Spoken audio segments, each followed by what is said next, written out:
because I think art is such a weird profession, because there's no rule book. There's no one writing down, do X, Y, Z, get this job to get the exposure, and then there's no ladder, in essence. There's no right or wrong path. You have to rely on yourself.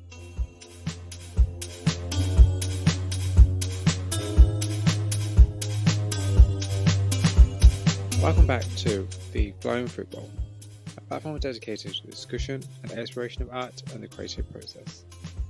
In today's interview, I had the chance to speak to the extremely talented Katy Harrald. Katy is an artist and illustrator from the UK, creates amazingly detailed pencils and graphite drawings. Seeking inspiration from the South Coast, her personal work spans across a range of subject matters, and she also creates editorial illustrations for magazines and websites.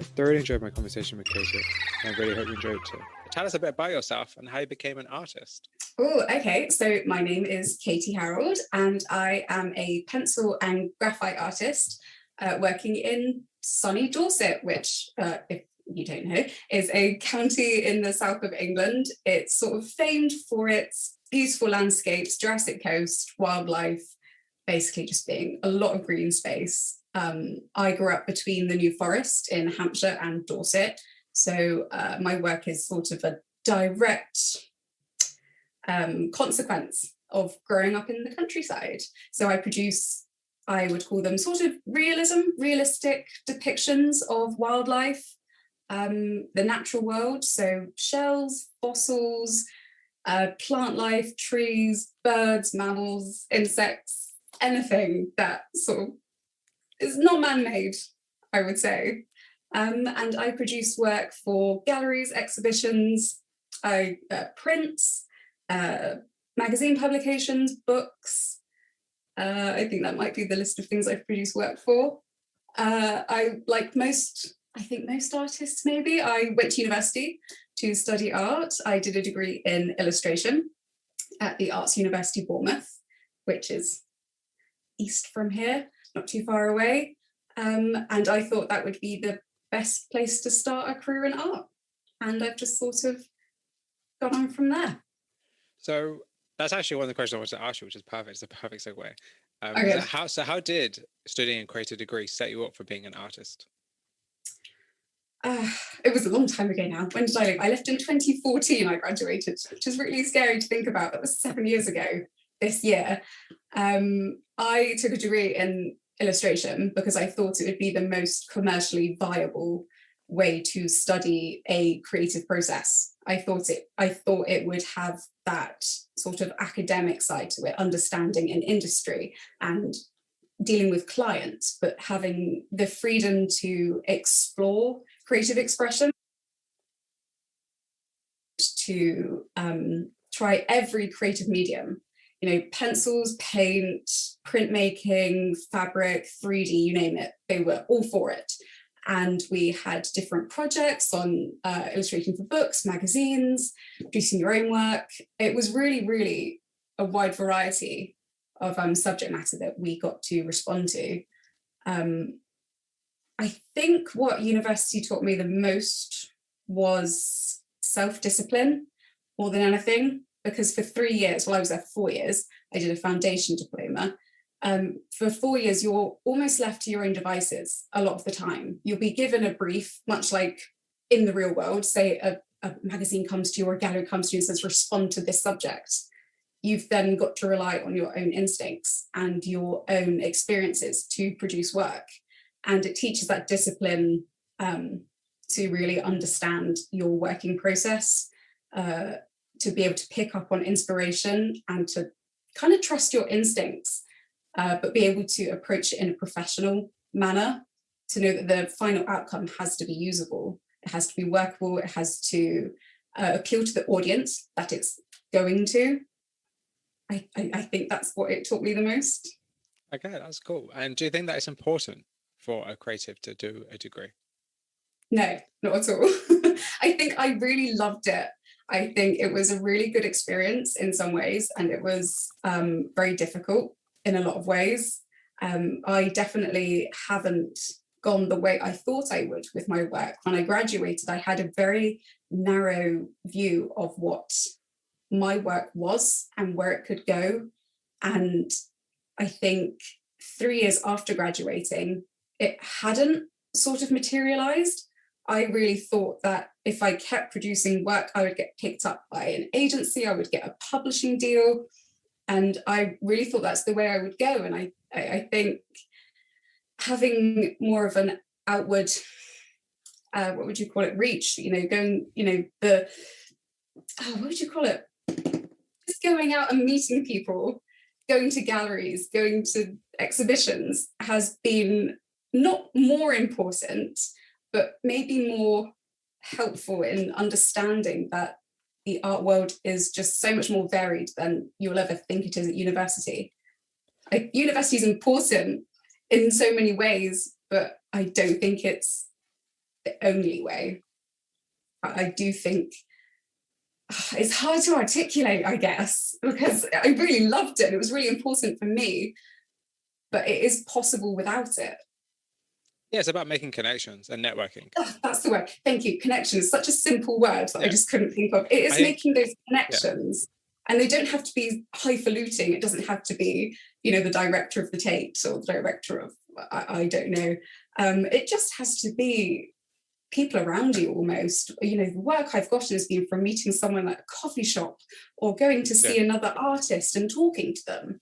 Even if you don't get work directly from them, you'll gain so much valuable knowledge from just talking to people, meeting them, and really putting, I hate the expression, putting yourself out there. Yeah. I hated the idea that it's who you know, not what you know. Yeah. But it's so important to just go and meet people, say hi. Yeah, you know what, it's really true. And I've really learned that doing this particularly. I've learned that it's great just to reach out to people, because you never know.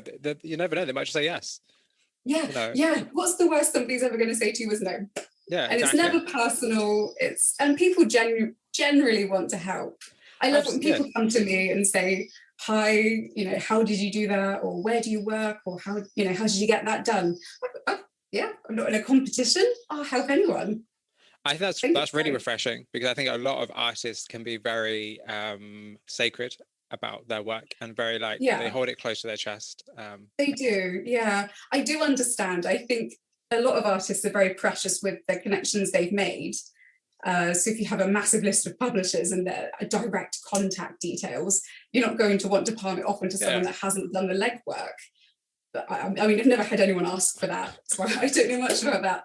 But I've never felt like I'm in competition with anyone else. And the people that I have asked for help and for just tidbits of information have always been very forthcoming. They've always been very helpful.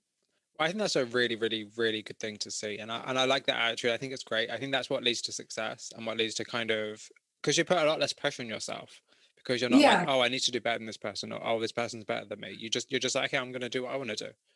Yeah, I think there's always going to be that self-saboteur inside that says they got the job I wanted, they got the commission I wanted, or their work sold before mine, or why have they got more Instagram followers? It's all relative, and I guess you're only ever in competition with your past self, as long as you keep plugging away. Yeah, I always think sort of if I'm feeling a bit down, like, oh, I'm not quite where I wanted to be, I always think, well, 3 years ago I would have really envied my present self. Yeah, and that's just a really great looking at it, actually. Yeah, I need to look at my life like that. That'd be great, actually. I really do. No, because that's a really good piece of advice. That's actually, I'm really like, whoa, that's a really good piece of advice. Mind blown. Yeah, I am, because that's a really good point. Because I'm very, so the thing is, it's interesting, because I'm not very caught up on stats. I'm not very caught up on views. I'm not a big fan of those things. They're not as significant. That's not what I'm doing things for. They're as significant as you make them, I think. Yeah, and I think that's a really interesting idea of you're only as good as your past self. That's actually really interesting. Well, I'm gonna think about that for a while now.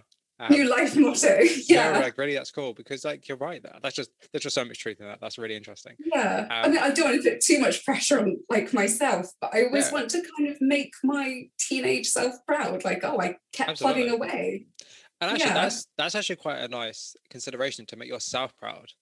That's really interesting. Rather than try to seek external validation, have internal validation for yourself. That's really cool. Yeah, absolutely. Yeah, I mean, I've created work that I've thought, this is the best thing I've ever made, ever. I'm so proud of this. You put it online and it doesn't get the recognition you think it deserves. And that's just, it doesn't mean anything. It really doesn't. I mean, it's lovely when people like it. Of course, you know, it's nice to be appreciated, but I think I'm sort of past that. I like it. I learned a lot from doing it. I think it looks nice. I'll frame it. I'll put it on my wall. You know, that's one of the things that's really surprised me from talking to a lot of artists, that a lot of artists have that attitude where obviously likes, comments, you know, validation is good for them and they enjoy it. Yeah. But that's not the purpose. The purpose is creating the work, and then from there, that's what, you know, like validates them, is their own work and that kind of the learning of doing the work, as opposed to, you know, how many likes or comments or followers they have, you know. I think, and that's really interesting to see, because I think, and it, you know, we'll talk about it later, but it's something that I think is important for people to think about. So my next question for you is, what is the biggest challenge of being an artist? Oh my God. There are so many. It's hard to choose just one. You can choose more than one. Not that it's, you know, the most difficult career in the world. I would say doing everything else that comes along with creating the work, which is being an accountant, you know, doing your taxes. It's planning your week, your day, your year, your month, having a 3-year plan, managing your social media, confidence in talking to people. Actually, I'll choose that one. Having self-confidence in your own abilities and your own work, which is, I think, the biggest struggle I've had since I made the leap into talking to other people about my work. I think, let's say 3 years ago, I think was the first time I sat in a public space and drew and sold my work. And when people approached me and they said, who are you and what do you do? I had a very easy way to brush them off. I'd say, oh, I do pretty drawings. You know, it was very throwaway. And I think people were slightly put off by that. They didn't see me as, you know, a professional working artist. And it was only when I faked the confidence, it really was a matter of faking it till you make it. I said, hi, I'm Katy, I'm a pencil artist, that they engaged better. They were, oh, what do you draw? Where do you sell? And it was, I think, I'm just making out the other side of faking it till you make the confidence. It's that ability to say, I do this, I do that, I've sold here, I do that. And it's being proud, I think, having pride and confidence in what you do is really difficult.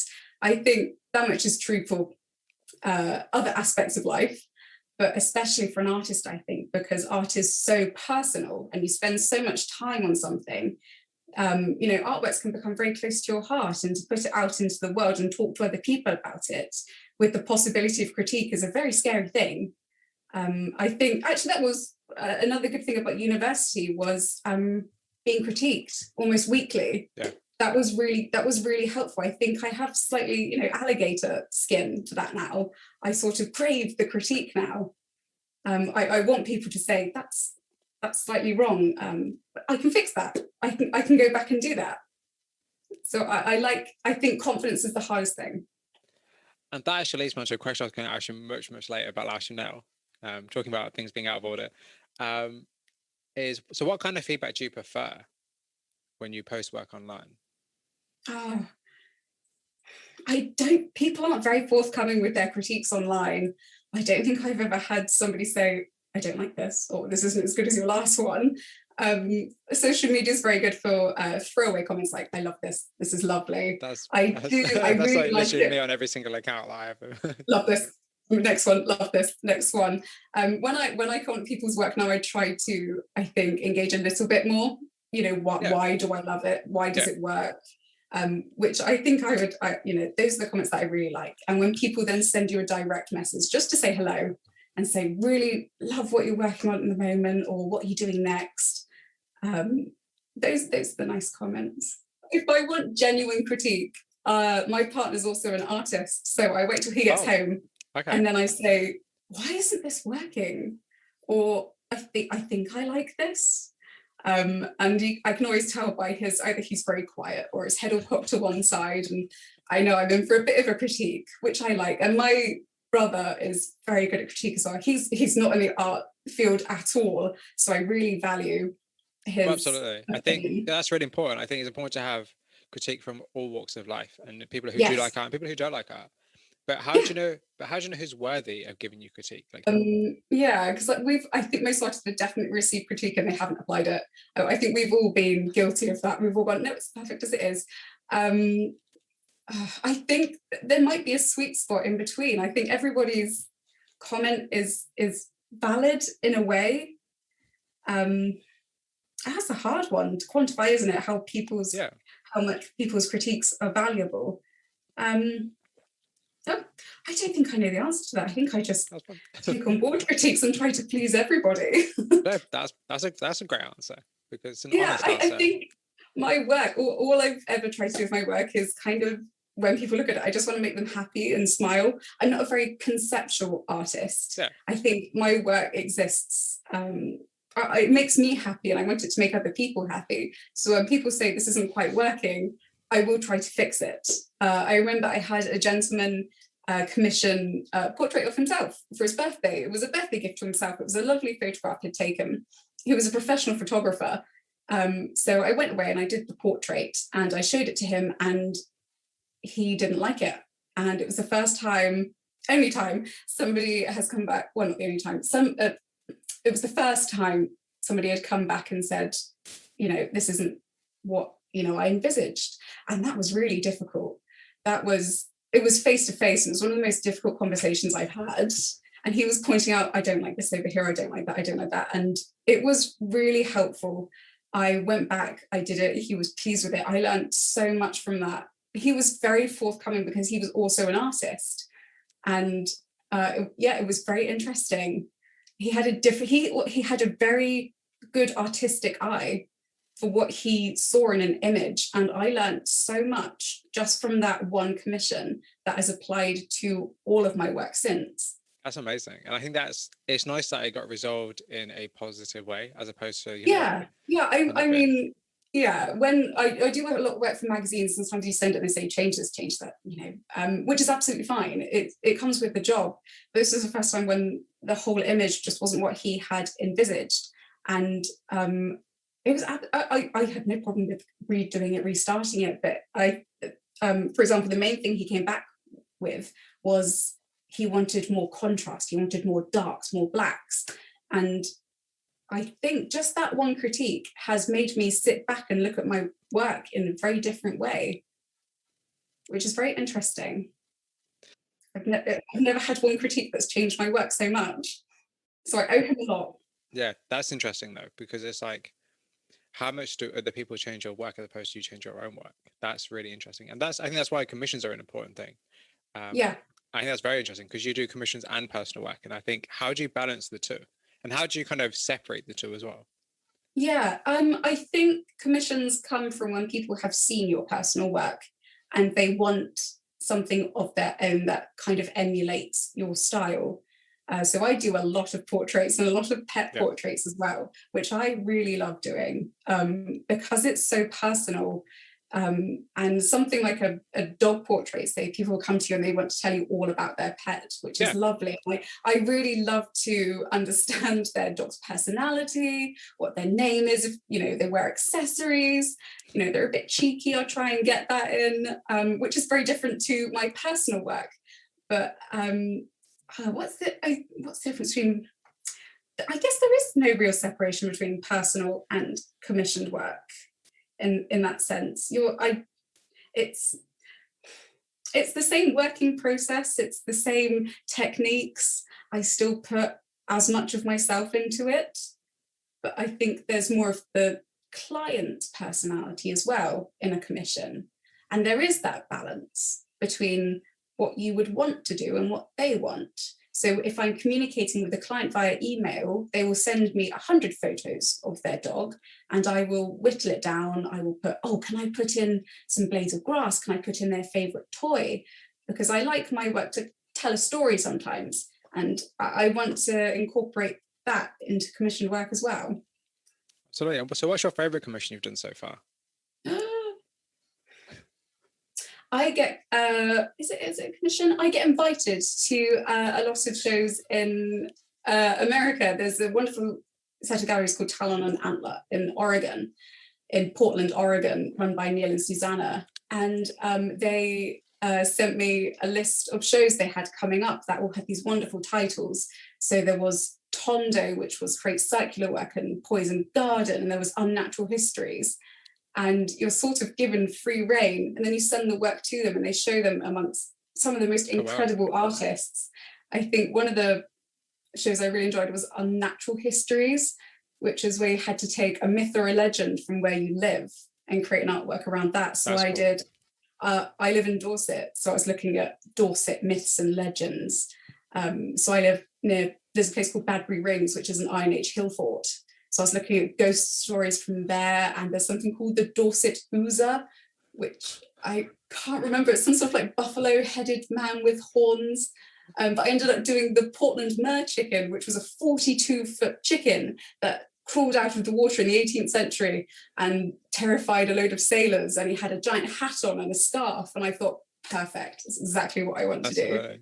That's amazing. And it was perfect because I love drawing wildlife. So I got to look at chickens all day. It was great. And then I got to add in Dorset, and I put in, a bit of atmosphere and storytelling. So I think that was a really lovely commission. So this is completely out of order because that was something I was going to ask you later on, but we'll talk about it now. So what do you look for in a client? I don't know. I'd like to say yes to everybody. Do you say yes to everybody? Yes. Yeah, I do say yes to everybody. I do. I don't think I've... But has nobody ever asked you to do something? You're a bit like, No, I've never had any strange commissions. I feel a bit sad. I've heard some stories from other people. I want a strange request, or do I? No, I do. I think it'd be really fun. I think it'd be funny. Have I had any strange commissions? Somebody once made a passing comment about commissioning me to draw a rainbow, knowing fully well I work in black and white. I didn't turn that one down so much as not follow it up, because I think it was a joke. I've had just a run of really nice commissions. I think I've been very lucky. Absolutely, yeah. If you have no horror stories from clients, you must be very lucky. No, I think everyone's just been very lovely. Maybe I'm just very sheltered. Been very lucky. Yeah, that's very good though. Obviously that says a lot about you and your work then, doesn't it? So yeah, I hope so. absolutely, because absolutely it does. Yeah, I think it's important maybe to have that consistency with your work, so when people commission you, they know what they're going to get, in essence. Absolutely, yeah. The last thing you want to do is them to commission to do something and they get like something completely what they didn't want, or you get a commission. A watercolor painting. You're just a bit like, maybe not. No, maybe not. No, I've just been very lucky. So you used the term professional artist earlier, and actually that made me really curious. It's not a question I'd write down, but something that I wanted to ask actually then is, so what makes an artist a professional artist? Are you creating work? Yes, you are a professional artist. I think that's how I would define it. I think I much like everyone else, I thought, there must be like a monetary cutoff. You must make X amount of money to equate to professional, but I don't. I think it's a mindset. I think as long as you view yourself as what you're doing as a profession, you're a professional. I don't think there should be this pressure that it has to mean more than how you view yourself. So the way I describe your work is beautiful. Your work is very beautiful. Oh, thank you. It's very beautiful. It's very detailed. It's just lovely, and it's very different as well from the art that I'm used to seeing in terms of, and I guess you broached on it earlier when you said it's more natural and it's kind of real. It's more really like a reflection of the real world as opposed to its own world exactly. Because a lot of art I look at is very kind of representational of another world that's not quite ours. But yours is quite, true to life is the best way to put it. So what inspires you about the natural world for you to recreate that as opposed to man-made objects, for instance? Nothing.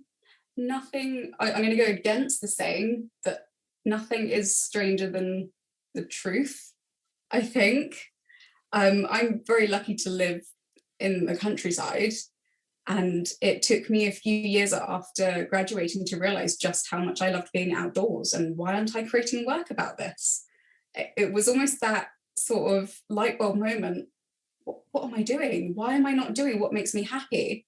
I love nothing more than being outdoors. If I could have it my way, I'd be out on a 12-mile walk every day, or kayaking or surfing or shooting, but you can't. So I wanted to kind of bring the outdoors in, and I really just find everything about wildlife quite beautiful and quite intriguing, and almost there's sort of a human reflection a lot of the time. So taking, for example, like I did a portrait of a shell duck. I just found them to have such a wonderful personality, that I wanted to pay homage to them, really. Yeah. I just find it's hard to explain, because the natural world is just, it speaks for itself a lot of the time. But I like to, for lack of a better word, converge sort of nature with the scientific aspect of it. So I will do that research. I think I was quite academic growing up. I went to a very academic school. So I've sort of brought that along with me. I won't just draw something because it looks pretty. I will want to make sure that it grows in the right place. So drawing the shells up, the plants were where it breeds, it's where it lives. The shells are where it lives in the waterways. I like the correctness of my work. I like making sure everything has a place, and it's telling the story of that ecology, of that environment, the biodiversity. So when I do a collection of shells, because I spend a lot of time around the coast, each one to me is telling its own story. It has a history. You know, that sort of cockle might have traveled hundreds of miles, we don't know. And then I've drawn fossils. You know, nothing is more amazing than picking up this sort of, what would you call it, ghost of a bygone era. And that's just really, paying homage to that. That's really cool, because one of the words I wrote down about your work is discovery. Your work seems to be about discovery. Yeah, I've never used that word. I like that. And Thank you. And the reason I said that is because when I looked at your, obviously I've been on your website, but when I looked at the coastal section, it wasn't what I thought it was going to be. I assumed it was going to be landscapes of like the coast. Yeah. And it wasn't. I think. I understand. Yeah. And then I was like, I was quite struck by that, because I was like, you know what, actually that's really interesting, because it's not about the coast itself, it's about what you discover along the coast. And I was like, oh, that's really interesting.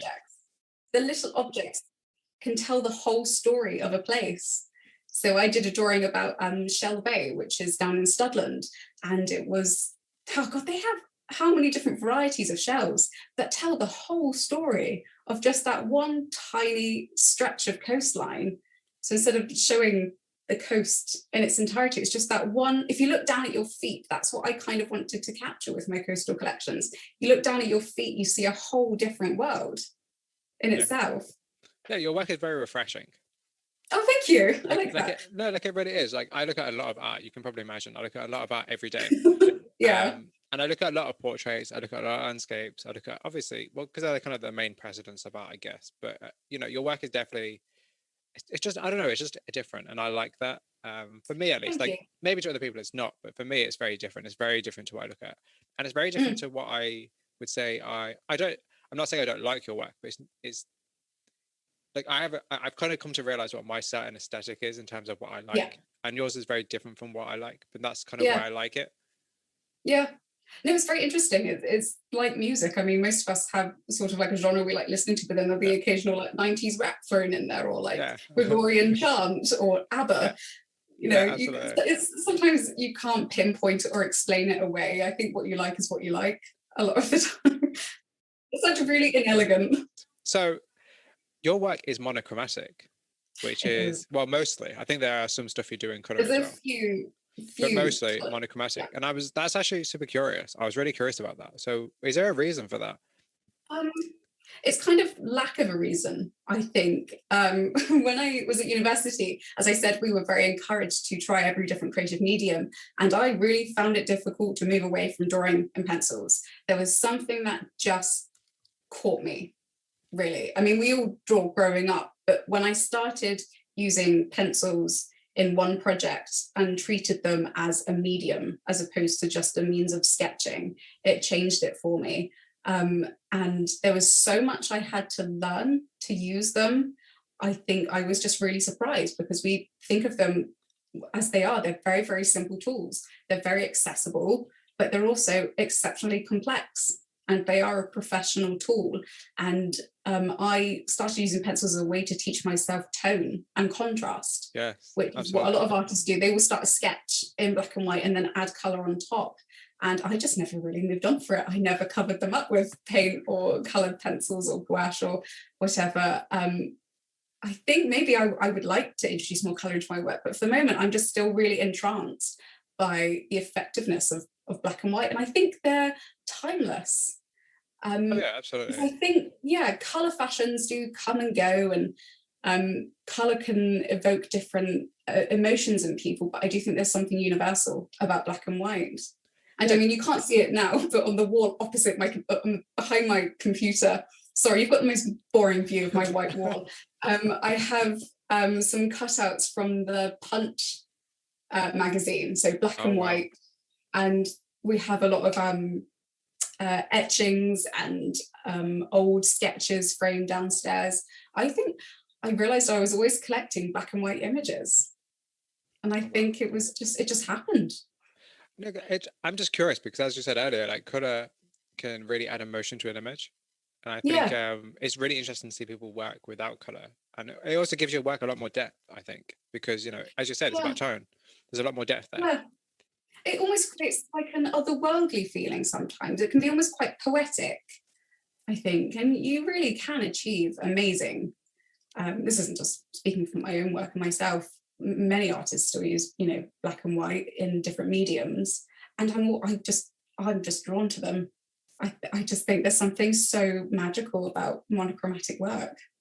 Also, I guess it takes out the kind of. It sounds really weird, but probably like the filler of the image. Like you see the image and it's obvious what it is, Yeah, and you get a chance to see all the details without any kind of color getting in the way. yeah, yeah. I mean, I'm really trying to push my practice at the moment. I've got an A1 drawing, Wow. which is yeah, a third of the way finished, and it's been a real task. And I'm really trying to push, tonal values, texture, atmosphere. And it's difficult in black and white. I can't imagine the extra layer of difficulty that would come with doing it in color. So I do admire and really respect people that work in color. It's a whole different kettle of fish. So Um, actually, tell me about that. Could you talk a bit about your process then? So how do you go about start like so? How do you know what will become a good image first and foremost? Like how do you choose what will be an image? yeah, I think like most artists, you don't really know when inspiration is going to strike. You kind of have to be ready to jot the idea down, quickly sketch it out, or put it in like a memory bank. You can't predict when inspiration is going to strike. So I'll take the shell duck for, as an example. I was out on a walk down in Key Haven, which is in Hampshire, and they have these beautiful, I think they're marshes. Yeah, marshes. And I think I saw like no less than 25 different species of birds that day. Wow. And the one that really caught my eye was the shelduck. It just had the most beautiful white body with these like flashes of color and geometric almost feather patterns. And it was just nestled amongst these reeds and rushes. And I just thought, that I want to get that on paper.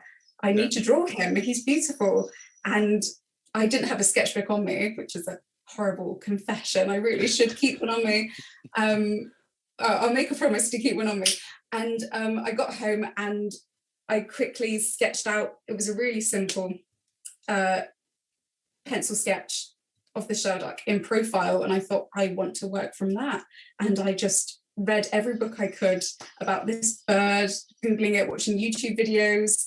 Wow. I write down everything I can find out about this bird, where it travels from, where it lays its eggs, what it eats. And then I will sketch maybe like 20 or 30 just thumbnails. What do I want the image to say? What is the image's purpose? What am I trying to add to this bird's being? It's all very well if I'd have just drawn the bird, then I kind of want to say a bit more. So it was trying to, it's that balance between the artwork kind of has to have a purpose and it has to be beautiful. It has to want to say something a little bit. And doing those 20 or 30 thumbnails and asking everyone, what do you think works in this? Perhaps I rely on other people too much. What do I like about this one? What don't I like about that one? And then the thumbnails will get bigger. I'll maybe just take 2 or 3 a bit further and then whittle it down to 2, and then I'll settle on 1 thumbnail, and then I'll draw a bit bigger. It's just a sequence of slightly larger thumbnails until I get what I think is the perfect, composition. That's really it does everything I want it to. Yeah, that's really interesting though, because that's really interesting, because it's not just a case of, okay, yeah, I've seen this bird, I like it, let's just draw it. It's like, okay, so, and it's really interesting to hear you do so much research about the actual things you draw. Yeah, which is I really like that process. I mean, I think my shelves downstairs are, it's the Collins dictionaries for plants and wildlife, and the RSPB book, and lots of artist books about birds that I constantly refer to. I love to go back and look at how other artists have treated different subject matter. I think that's really important. Not necessarily to take inspiration from them, but to understand how they went about doing their work and what they were trying to say with their work. Something like, I've got one on the floor, like a coal burn. Is this coal burn? I've got one.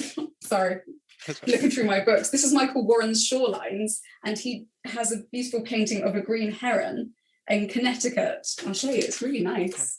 Yeah, and so it doesn't look anything like my work, but there was something about that really inspired me. Just seeing this green heron, nestled amongst the rushes, and that's kind of what I wanted to evoke. And just, taking, not inspiration is the wrong word. It's almost like, I don't know how I would explain it. I just collecting all of your life experiences, I guess, and interests, it into one thing. Yes, because art's a very responsive kind of creative outlet. You respond to the environment you're in. Yeah, I just want to pay homage to these beautiful places and beautiful things and beautiful animals. And I do take a lot of photographs as well while I'm out and about, and then like to refer back to those. They're normally quite helpful. And I do use Photoshop a lot of the time to compile different elements, which helps a lot with making compositions. That's been a very useful tool. And once I've got the image that I think is going to work, drawing that out onto a piece of paper, cleaning up the lines, and giving myself as clean a starting point as I can. And once that drawing's down, so going more into the working process, I start with what I think will be the most difficult thing. Okay. I like to get that out of the way. I know you should work left to right, but I start with it's your work. Yeah, there's no right or wrong answer. I will start with an element that I think is the most difficult, or I will start with this is more technical, I will start with the darkest area. Once I get the darkest grays and blacks down, I then have my base, and I can then work quite comfortably in the knowledge that I kind of know what I'm doing from there. Yeah, that's it, because people's eyes are going to be drawn to the darker parts of the image. Yeah, as I said, that commission I had, where he really got me thinking about the contrast in my work, and he was right. I mean, I learned so much from that. So I will start with the darkest darks, then I will do a bright white, the closest one next to it, and then you have your 2 extremes in your work, and that's what I think creates drama. So how often do you revisit your past work, and how much does that inform your future work? Yeah, it does. Yeah. I mean, I have bits of my work around the house. I don't know if that's a bit weird. And obviously all my sketchbooks are in one place, but I think it's because I still think some of my past work might be better than the work I'm creating now. And I go back and I go, why do I prefer that? Why did that work? And I like to look back at it. I think self-reflection is very important, to, even if it's just for a confidence boost, to see how far you've come. So does the meaning of an image, or at least your work, does that come before or after creating it? I don't know, perhaps a little bit of both. If I wanted to say one thing of my work and it ends up saying that plus another, I think that's really nice. Or if people can attach new meanings to it, which is also really lovely. People often say, can I purchase a print of that or the original? It reminds me of such and such. or it really says something about the world or the time it's created in, I think that's really lovely. I mean, I drew a tiny portrait of a heron because I just found them the most striking bird, and somebody bought it and they told me a really funny story that it reminded them of the time a heron got into their kitchen. And I was like, okay, now that has a completely different meaning, and I now attach that story to my work. And you do sort of, yeah, as you're working on something, say you're like 100 hours in to a drawing, you start developing new meanings to it. I think is really nice because it is a working process. And I think the work would become quite stagnant if you said this work is going to be about X, Y, Z, and at the end it's still about just X, Y, Z. I think it'd be very weird. Yeah. So that's interesting that your work has a very like narrative. It's very narrative based without trying to be narrative based. That's really interesting. I think it's still quite illustrative. Yeah, I think I like that sort of nature science with a bit of storytelling and a bit of drama in it. I like to leave room for that. Yeah, I like to tell a story because these creatures have their own lives to go off and do. You know, the coastline has, you know, it has a whole life cycle, which I think is amazing. And I want to put that story in just by using objects. So why art? Why is art a good medium to explore, say, like the life of the coast, for instance? Right.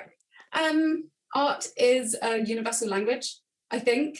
You don't have to be able to speak the artist's language to understand their work most of the time, which is true for visual media, auditory, music. You can just, you can attach your own meanings to a lot of art, or maybe no meaning at all. You can just like it. It's a universal language. I think that sort of goes beyond societal, cultural, and financial boundaries. You don't have to be brilliant at something to enjoy art. Yeah. You don't have to like build up a skill to enjoy it. Does that make sense? No, that just makes sense. Yeah, of course. And that's a really good answer. I was actually planning to ask that question. So that's a very good answer. Okay. That's a very good answer. Yeah, it exists for everyone. I'm always curious about why artists choose to do art. Like, why do you choose to draw as opposed to, say, taking a photograph or making a film? Like, why? Yeah. You know, I'm always curious. I still get asked that question. If you just draw something figurative, why is that? Why haven't you just taken a photograph? Yeah. But then you're sort of doing photography a disservice, which is another art form. Yes. You know, photography. You know, I try my best with photography, but that's a skill in itself. But I'm a photographer, so yes. Don't understand it at all. I just bought a zoom lens, and I'm beyond my capabilities. I still get asked that. Why have you drawn, you know, representative art and hyperrealism? A lot of the artists still get, you know, questioned. Why have you could have just taken a photograph? Well, yes, I could have done, but I didn't. I drew it. I painted it. And to be honest, I'll be very honest. I might cut this bit out. Who knows? But I have a lot of conversations with a lot of artists about hyperrealism, and a lot of people are a bit like, "Oh, well, it's a good skill, isn't it?" It's an amazing skill. But then that's it. That's what they feel. They feel like it's just it's a nice skill. You know, it's a bit showy. But I think it's interesting because your work is very representational, and it is curious because you could have just taken a picture of it, but you didn't. So it's about really the process for you, I guess. You know, it's about your learning of what you're drawing. Yeah, I think when how would you put it? You're giving it another life almost. Yes, it looks exactly, if you're doing something hyper realistic, it looks exactly like a photograph, but you've created it again. It's still expression. It's still a creation of something. It's an incredible skill, absolutely. And some of the works I've seen that have been hyper realistic, just unbelievable. I can't imagine the hours and the attention to detail that goes into it. I must go cross-eyed a lot of the time. But it's still beautiful artworks, and I would happily have a massive one on my wall. So do you paint in a studio or do you paint in the real world? In my studio. No, I do take, if I have If it's a nice sunny day, because it's England, drawing outside is not easy. No. If you live in a warm climate, I'm sure that's, a lovely thing to be able to do. But if it's a nice sunny day and I'm going to treat myself to a day out by myself, I will go and sit on a hillside somewhere and I will take a sketchbook. I don't know if I particularly learn anything from it or it informs my work, but it's just really nice for the soul, for the mind, because drawing is, I guess, my job, it's my profession, and to go out and do it in a relaxed manner is quite helpful, and it takes that pressure away from, sometimes when I'm drawing, I think, I've got to do this today, I've got to get that finished today. But if you go out with a sketchbook and you just draw for the sake of drawing, is really lovely. Yeah, because it leads to new work, it leads to new ideas, leads to kind of new adventures. It can inspire just completely out of the box ideas that you'd never think of. But most of my work is very studio based. I've got my 2 easels set up, my white wall space.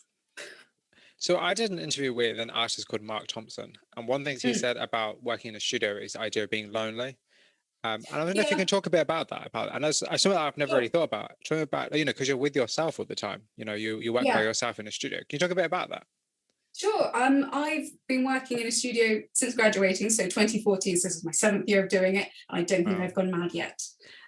You definitely do get those days where maybe something hasn't gone quite right, and being by yourself in the studio can get quite intense, I think, on the brain. And everyone has their different coping mechanisms. Sounds awful, but a lot of people listen to the radio or music, or they'll pop the TV on.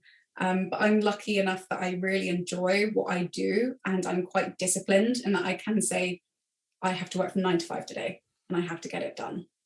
And I've been quite lucky to be able to be self-disciplined, I think. I mean, I watch a lot of TV while I work. I wish I could say I listen to, highfalutin, highbrow music and, the news, but I don't. I watch TV. I watch a lot of Drag Race, Homes Under the Hammer, comedy, Blackadder, Bottom, things like that. Yeah. Do you think that informs your work in a way? Oh, maybe. Yeah, I suppose, possibly. What do you think? I don't see much of Rick Mail in my work. I wish I did. I think subconscious do it well. I think what you what you're listening to, or what you're reacting to, or what your mind's responding to will have some kind of impact upon what you're creating. I guess I hadn't realised, if mostly I do watch all those rubbish daytime TV, but I also sort of search out bizarre off-the-wall documentaries about completely random subjects. I could sit down and listen to an hour about sea slugs, and then the history of I don't know, snakes, or how's it made, chimney pots. Completely bizarre, random. And I really like just learning these weird, semi-useless facts. Yeah, but facts. Absolutely. I think that's the funny thing, because actually when I was younger, How It's Made was the bane of my life, because I hated that. But now I'm actually, it's quite interesting. It's the most brilliant program. I love it. How's spring made? Always wanted to know, and now I know. It's just things you don't think about. And you're like, oh, okay. You never need to know that in a million years, but it's still interesting. Yeah, absolutely. But I've flipped wildly from documentaries about North Korea to pyramids, snakes, how to grow an orchid. I don't know, how's MDF made? Just go from one to the next. I think my best advice I'd give for trying not to be too lonely and too introspective when you're working in a studio or a home studio environment is try to get out of the house at least once a day, just for a 5-minute walk around the block. Really helps. Just that bit of fresh air, in the lungs, and getting away from the computer screen and the same 4 walls is really helpful. Absolutely. And sometimes if you've got lots of work to do, you will get it done. Just go and treat yourself to a cup of tea. Someone's really nice. Absolutely. Being kind to yourself, I think, is very important. That whole self-care sort of thing, it sounds like a load of hokey sometimes, but it is very important. Just be kind to yourself. And sometimes working 9 to 5 doesn't work out. Yeah. Go and talk to someone. No, I agree with that. I think that's really good advice, because I think you know, a lot of people put, you know, a lot of self-imposed pressure on themselves to create stuff and to you Yeah, know, force themselves to create because they have that time. And you know, time is such a precious resource for anybody, particularly yeah, artists. yeah, So yeah, that's good advice. absolutely. There is that pressure to, as I said earlier, if I'm sat down, I'm like, oh, I'm a bit bored today. You sort of berate yourself. You're like, you shouldn't be bored. You could be furthering your art career. You could be doing your social media. You could be responding to emails. Sometimes it's okay to be bored and a bit, lackluster, as it were. Absolutely. So, do you find being an artist liberating or isolating, or a bit of both? Oh, I think more liberating. I think I'm very lucky in that I'm quite close to my family and my friends and my partner, is that they're all we're all very close, and I have a lot of friends in the art field as well.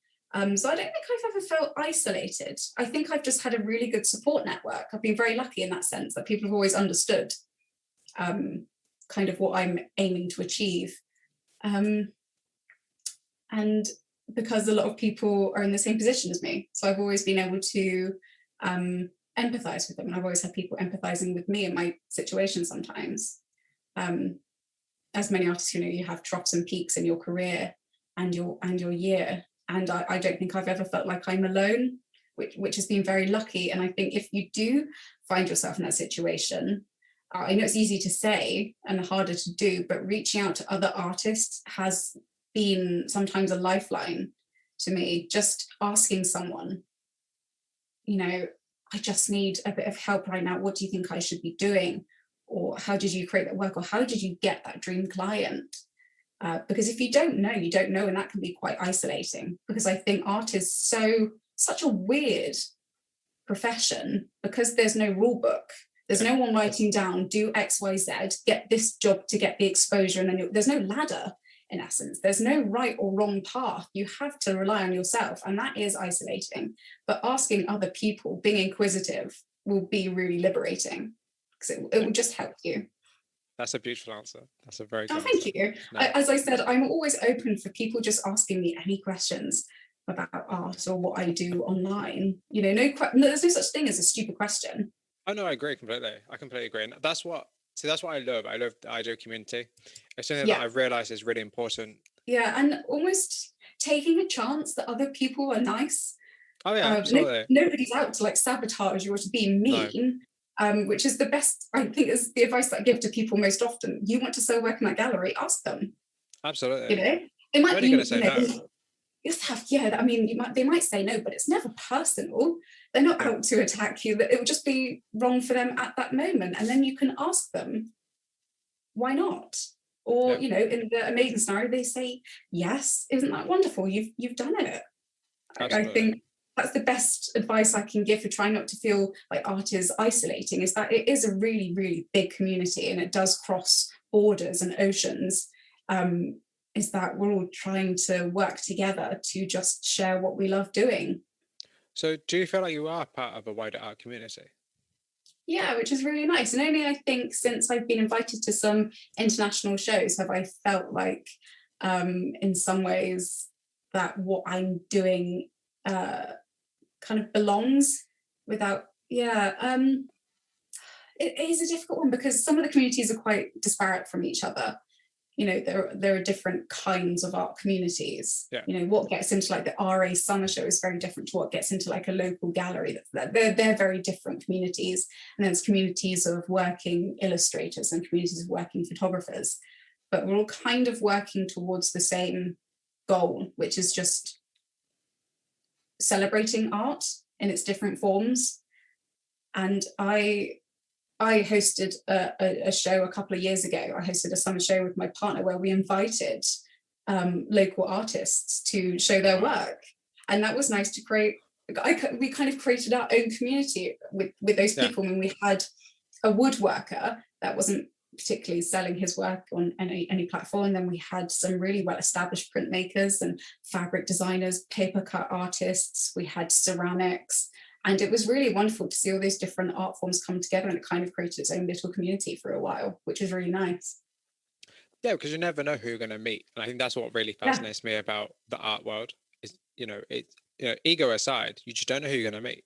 No, and art doesn't belong to one kind of person. Yeah. It's not just for the art graduates. It's everyone. It's, retired people working in their beautiful cottage out in the countryside. It's students in central London. It's I don't know, young people working down in Cornwall and up at the top of Scotland. It's everyone.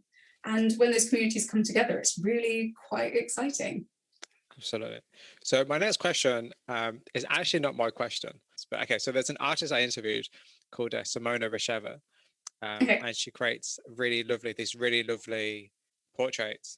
And on her Instagram, she put a post on her Instagram, and in her post, she asked a question.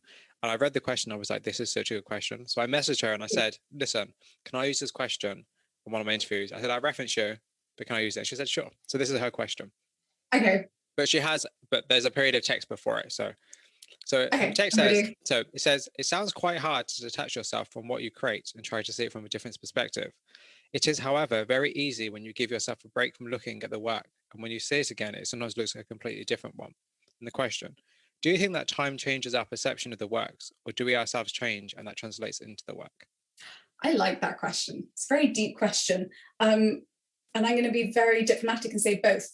I think as artists, we're constantly evolving. As well, people evolve, don't we? All change sort of day to day, but we don't see the change until we reflect on the past. I still think I'm the same as I was when I was 10. Or, when people ask you your age and you sometimes say, oh, I'm 20. What? No, I'm not. I'm 28. We forget how much we've changed. And so I think possibly more we change, I think. And you respond to media and art in completely different ways as you get older. You perhaps see more meaning behind things, or perhaps you see less. Perhaps you attach deeper meaning to things through life experiences. I mean, we've all just gone through a completely disturbing and difficult time through COVID. So I think looking back at possibly, really classical paintings or depictions of the Spanish flu, we're all going to feel completely different about that. We're going to find these weirder meanings. I mean, there are all these wonderful paintings of people in quarantine and the Spanish flu from the past, and there are all these people lounging about on chairs, looking bored. And I don't think I've ever understood that as much as I do now. I just thought, well, that's weird. Surely they'd all be panicking and, hiding in corners. But now I understand what, that was correct. Hiding in corners, I like that. So I think life experiences and just being a human, I think, probably changes our perspective on work and our own work. And talking about COVID, actually, so how has COVID-19 affected you and your work? Yeah, the first lockdown as an artist was immediately quite scary because I had some wonderful exhibitions lined up that were all cancelled, which was difficult. But then the online community kind of really pulled together. For the first lockdown, there was this wonderful sort of rallying behind artists to support us, which was wonderful. There was the artist support pledge. So you sold artworks up to the price of 200 and then past 1,000, you then buy someone else's work. And so we got to purchase some really beautiful artworks, which was lovely. And again, creating that new community, which never would have happened if not for COVID, but without trying to sound too positive about the situation, because it was a negative situation for many people. It was a difficult time to sort of be proud of having a tenacity, but at the same time being respectful that it is a really bad situation. And I think if I have taken one good thing from the pandemic, is that I've started to view my work in terms of where I want to be in 1, 2, or 3 years. I think I've started to plan in a really different way. I mean, you can't see, but I've got plastered up on my wall, pages of A4 of just plans for myself, because I started to try and rely on myself rather than outside sources for work. So instead of relying on upcoming exhibitions or shows or open calls, I started to think about creating those opportunities for myself. So I've started planning, I think, 2 solo shows coming up, or group shows, creating the opportunities for myself rather than relying on other people to give them, because we don't know what's going to happen. That's amazing. That's really amazing. Yeah, and I mean, I'm very lucky that I have a really beautiful view out my studio of a line of trees in the countryside. So I wasn't really stuck for inspiration. I still had a bank to draw on. I mean, I couldn't go out and walk and find inspiration in the traditional way that I like to. I had to sort of create my own from things I could remember, remembered experiences and photographs and things I've jotted down, and reading books in free time. Because I have a secondary job at the weekend. I work in a gallery. Oh, wow. So I had that as free time. And yeah, I think it was a weird time, wasn't it? Still is. I think it was kind of, although heartbreaking, it was wonderful in the first lockdown just to see how much help was given when Absolutely. asked for it. And even when it wasn't asked for, I mean, our town has a Facebook page, and just to see the immediate response was really lovely, and I think very heartwarming. And I think I just I've never felt more lucky that I get to do what I love as a job. And it's really interesting because everybody I've spoken to so far, and I've asked that question too, everyone's had a very positive experience from what is essentially a very negative, year, really. But a lot of artists have kind of really, I don't want to say benefited from it because that makes it sound very trivialized, but it's been the time has been good. Like having that time has been yes, which we wouldn't have had. I think for me, 2020, I had so many plans, and that I had put this pressure on myself to just have this upwards trajectory, and when everything stopped, that trajectory disappeared. It just fizzled out, and as I said, it was immediately quite scary, but after a while I was kind of like, oh, this could be quite good. I can relax. I can just create for the sake of creating and do what I want to do, and really focus on honing my skills, and not giving myself that pressure that everything I have to create has to be sellable, or plowing money into getting prints and cards and frames like I would be doing. It was a time to really relax into my own work a little bit, and actually, because there's nothing else to do. Yeah, and actually, could you talk a bit about, you touched on it earlier actually, but now probably might be a good time to ask. So the other stuff you have to do outside of just creating the art itself, in terms of, like, as you just said, making prints, making cards, connecting. So what other kind of hats do you have to wear as an artist other than creating the work?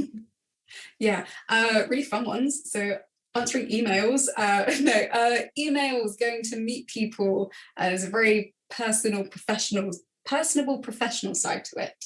A lot of emails. I think admin is a full-time job.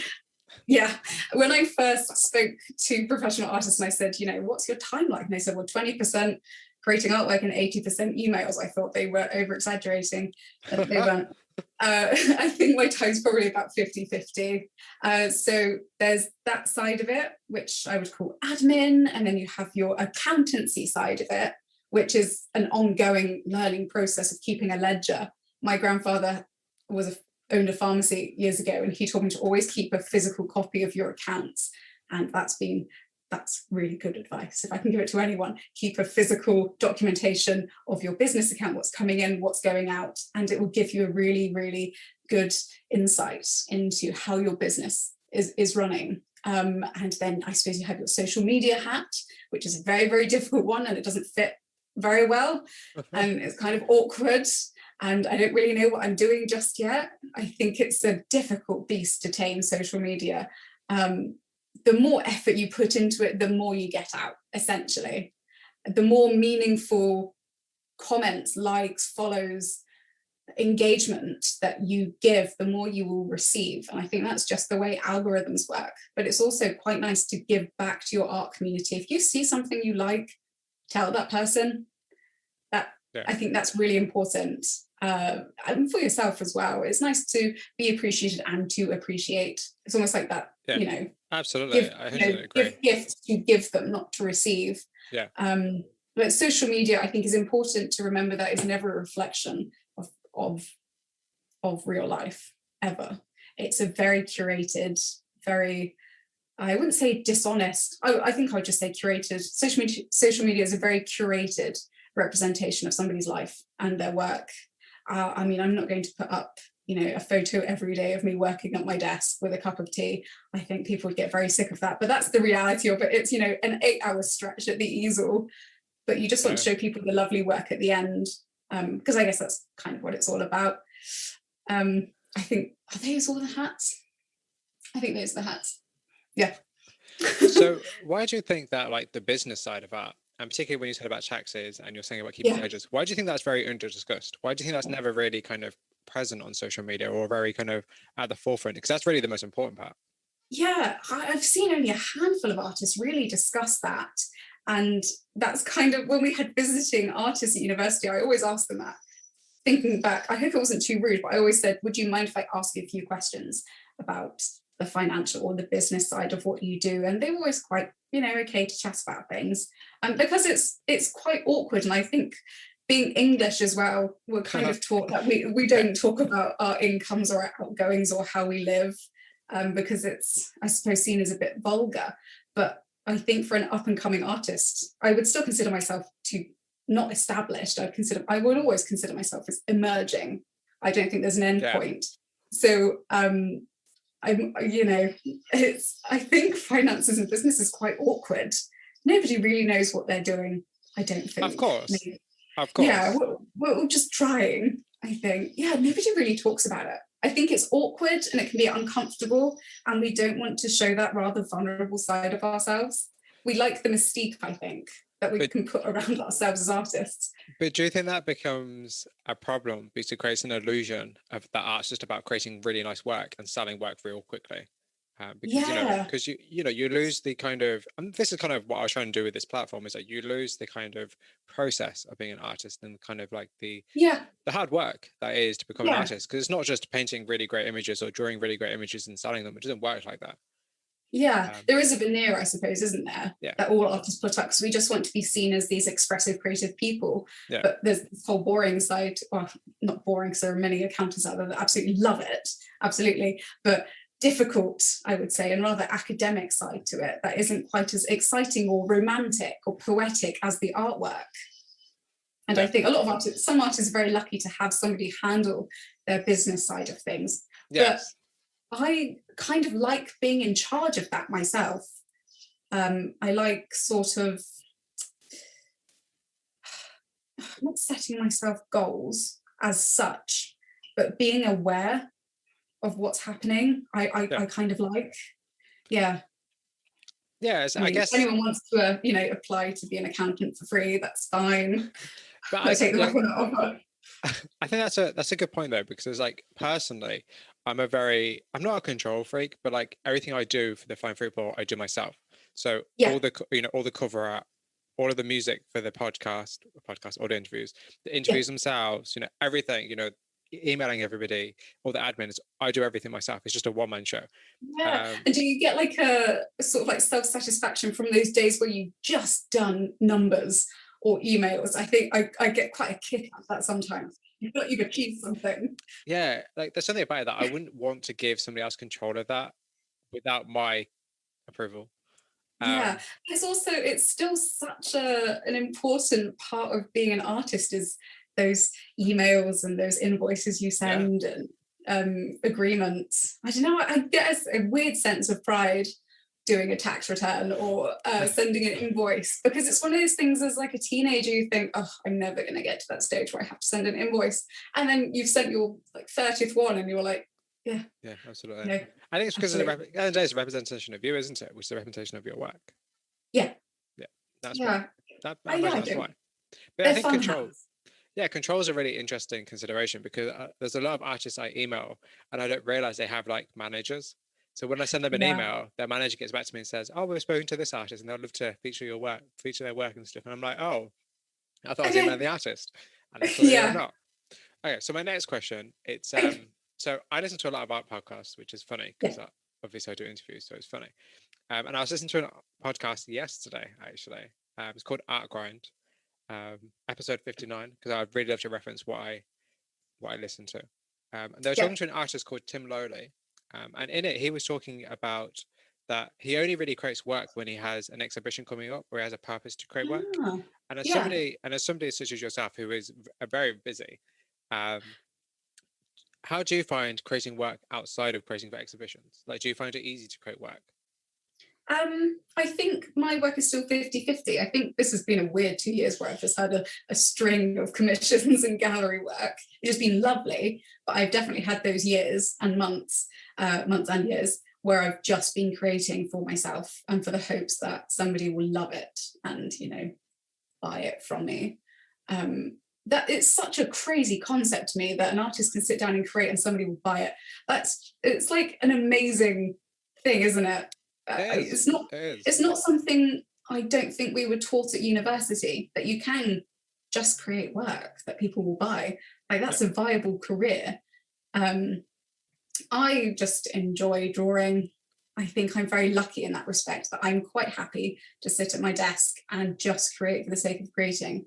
And I think, as I said earlier, if you've created something and you think it's really beautiful and it doesn't get the respect it does on social media, or not respect, doesn't get the admiration you think it deserves on social media or immediate sales, I think I'm okay with that now. So how do you stay motivated to keep creating though?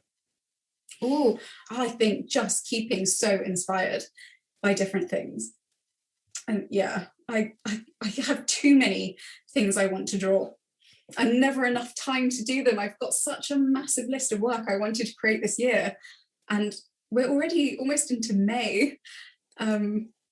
So I don't think I've ever lacked for want of inspiration or things to do, because I've always got a backlog of ideas. Yeah, but I say it's more the opposite. Like, that's interesting, because when I was younger, I was like, what am I going to do if I run out of ideas? And I actually have, and I'm looking at them now. I've got about 3 different sketchbooks filled of notes of different pictures I want to take. None of which I'm going to ever take anytime soon, but I've always got something I want to work towards. And then I think of new ideas, almost every day. And I think it's interesting how you just kind of choose. You've got like choose the one you want to do next. Yeah, and you're like, okay, and then that will inspire something completely different that you didn't think about, and that will take you on a whole different kind of artistic tangent. And then you revisit another idea back later, and you're like, oh yeah, okay, let's create something about this. And I think that's fascinates me. Yeah, me too. I think back to, was it 2018? I think I just wanted to draw a puffin. So I drew a puffin, and that completely changed my artistic trajectory. And now I'm just obsessed with British ornithology. And that wasn't something I planned or thought about, but it was just that one drawing, that one spark of inspiration that just sparked a whole different tangent and, changed what I do. And I'm sure it will happen again. I'm sure of it. That's like super curious. So I wonder if you'll be creating the work you create if you were born somewhere else. Yeah, I always think that, because I love British wildlife. I think it's very underrepresented. I agree, because it's quite demure and it's quite gentle, and it's got those, we think of like soft browns and greys, and our wildlife isn't out to kill you like most of the world's wildlife. So there are beautiful paintings of brightly coloured parrots, flamingos, whales, dolphins, snakes, and our wildlife is quite gentle. I think of Beatrix Potter, kind of. Yeah, that's a great part. Yeah, and I wonder what it'd be like if I was born, I don't know, somewhere near the equator, or even North America, where I looked at like the size of their bird books, and I don't know how you would choose what to be inspired by. Maybe at some point in the future, maybe you should do a mini series where you just go to a different country for a week and then just create work. Yeah, I think that would be amazing. I mean, I'm off to the Shetlands on Monday. Yes, this will be in the past, so I've been to the Shetlands. This is weird. I can't work out the tense. So I'm off to the Shetlands on Monday for a residential with my partner, and we're creating a body of work for what will be a touring exhibition. Oh, wow. So he works more about landscapes, and I'm very much the small objects or the unseen objects and the small wildlife and plant life. And I'm really interested to see that disparity between those two things. And it's completely, because I mainly worked about Dorset wildlife, the South Coast, and I'm interested to see things like skuas, guillemots, puffins, dolphins and storm petrels. Just completely different things to inspire you. and to kind of take your work in a different direction that you wouldn't have thought about. Absolutely. Yeah, that'd be really Yeah. cool. Like, that'd be something if I had the money, I'd love to commission you to do that. That'd be so interesting. Yeah, please send me, I don't know, where's tropical interesting. I've never been to Asia, maybe somewhere there, or sub-Saharan Africa would be interesting. It'd be really interesting to do an exhibition where you get, like, say 5-6 artists and you just literally put them into a completely different environment and say to them, I'll create a body of work within, say, like a week, and then exhibit that. That'd be cool. Yeah, that would be really cool. I'm going to keep that for a future idea in like 10 years time when I actually have a gallery. I mean, we'll see. I mean, is that your goal, to have a gallery? That would be amazing. Not necessarily, but I don't know. There's a lot of different things I'd like to do. Now I've actually thought about it. I'm like, yeah, this is pretty cool. But it involves, a lot of money, and it involves a lot of time and effort. And it's like everything in life. It's like, you don't quite know if it will happen. That's cool. That's fun. I like it. It's cool. Yeah, but it's more important to try and then go, well, it didn't work, than to regret it and go, I never tried.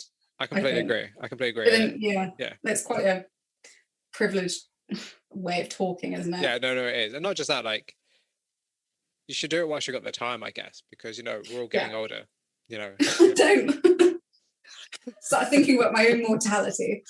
Oh, that's me on a daily basis, so it's all good. Fine. It's fine. Yeah, it'd be wonderful to have a gallery because, and a gallery can commission work from artists and set the parameters of a show. But the interesting thing is, like, what about if you do that? I'm thinking, like, what if I do that without having a gallery?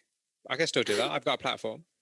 Yeah. I mean, like, online exhibitions have definitely been a big thing during COVID and lockdown. I had some work in the Sketch for Survival with the David Shepherd Wildlife Foundation, and it was meant to be a physical show at, I think it was the Oxo Gallery in London, and it's a silent auction, but this year it was just an online auction. Okay. Which was really different. They did a really wonderful job of having like a 3D gallery you could move around. And it worked very well. A lot of shows have done 3D online shows, and a lot of arts weeks have done online, catalogs and highlighting different artists every day to show things off. So I think it's definitely possible. So actually, that's a really, really great segue into talking about exhibiting, because that's something that everyone talked about, because you are a very busy lady. You have quite a lot of exhibitions coming up, I must say. I do. So can you just talk a bit about, so what does that exhibiting work actually entail, and how do you know your work is worth exhibiting? Oh, that's the question. I've never thought about whether it's worth exhibiting. I've always just gone, yes, it's worthwhile, and I'm doing it, and my work is worthwhile. That's a confidence thing. I think, just have confidence in your work, and it is where it's supposed to be, and it does deserve to be on a wall. It does deserve to be framed beautifully, and it does deserve to be in that exhibition. It's beautiful, no question. What exhibitions by what does exhibiting entail?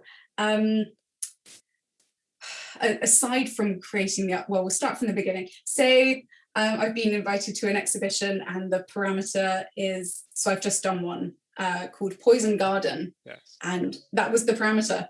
That was it. That was the title. And there were maximum and minimum frame sizes. And so I took a couple of days to think about the words Poison Garden.